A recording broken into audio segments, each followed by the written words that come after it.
லட்சத்தீவுகளின் மாநில விலங்கு butterfly fish ஆகும்.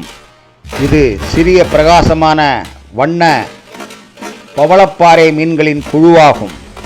இது அவற்றின் சிக்கலான வடிவங்கள் மற்றும் பக்கவாட்டில் சுருக்கப்பட்ட உடல்களுக்கு பெயர் பெற்றது. இது பவளப்பாலிப்புகள், பாசிகள் மற்றும் சிறிய முதுகெலும்பில்லாத உயிரினங்களை உண்கின்றன. மேலும் தீவுகளை சுற்றியுள்ள பவளப்பாறைகளில் ஜோடிகளாக நீந்துவதை காணலாம்.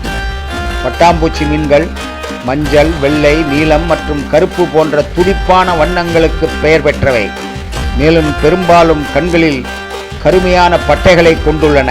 அவற்றின் சிறிய அளவு மற்றும் தட்டையான உடல்கள் பவளக்கிளைகளுக்கு இடையில் எளிதாக செல்வதற்கு அனுமதிக்கின்றன. இவை பொதுவாக லட்சத்தீவுகளின் பவளப்பாறைகளின் வெப்பமண்டல மற்றும் மித வெப்பமண்டல நீரில் காணப்படுகின்றன. அவை பகலில் சுறுசுறுப்பாக இருக்கும் மற்றும் பெரும்பாலும் ஜோடிகளாக நீந்துகின்றன.